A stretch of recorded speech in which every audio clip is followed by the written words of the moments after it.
I'm Jeannie and let's get Zebra Strong. This week we're on the letter S in our A to Z of hypermobility. So strength and stability. I'm going to pick two. Stability is one of my principles in my hypermobility movement strategy. We talked a lot last week in the letter R about how important the joint stability is and how we can achieve that with our range of motion reductions. So stability is obviously a huge part of a hypermobile life, and joint instability tends to be a big feature for many of us. So stability is hugely important. But what about strength? Yeah, people say we need to strengthen up and, tone our muscles. And yes, absolutely we do. But it needs to come at the right time. Yeah, so, people often email me and say, is it okay if I do weights? Can I go to the gym? I want to do weights. And, weights can actually be extremely good. Any kind of resistance training is extremely good if it's done at the right time, with the right approach, with the right control, the right range of movement. So again, everything comes together as a package. There's no point starting out exercising, hitting the gym straight away and start lifting really heavy weights because your body hasn't been prepared. You've got to prepare the tolerance level before you start doing the strength work. So it's kind of a continuum, yeah? So strength is definitely something we want to be doing, but it comes further down the line.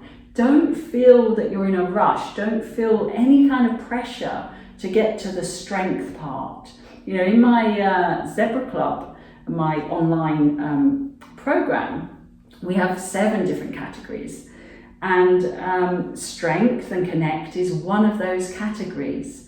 And, ideally, we would like to be doing at least one of those strength and connect classes a week. And these classes involve bands, hand weights, the small ball, different pieces of equipment, the magic circle, leg weights, all sorts of fun things.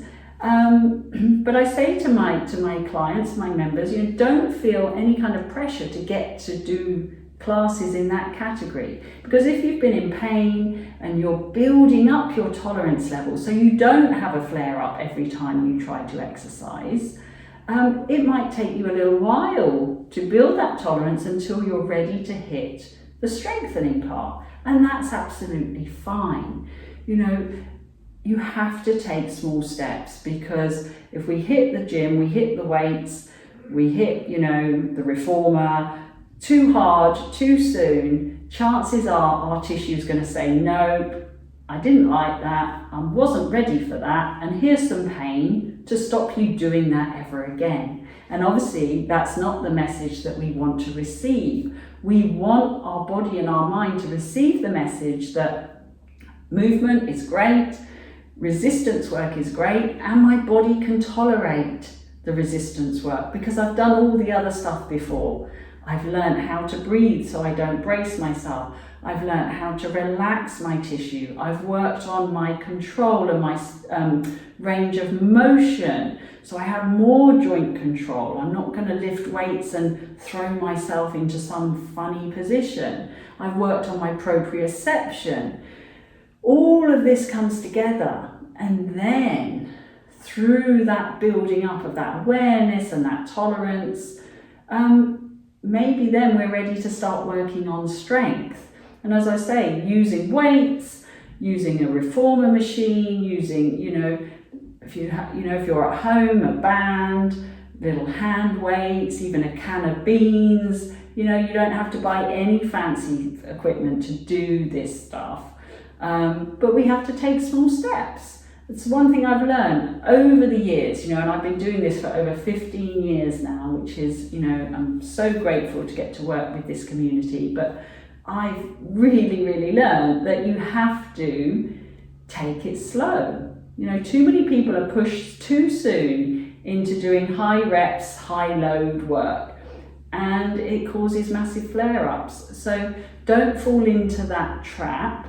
and really listen to your body. So I hope that was useful information. Let me know your approach to strength training in the comments below. And until next week, stay zebra strong.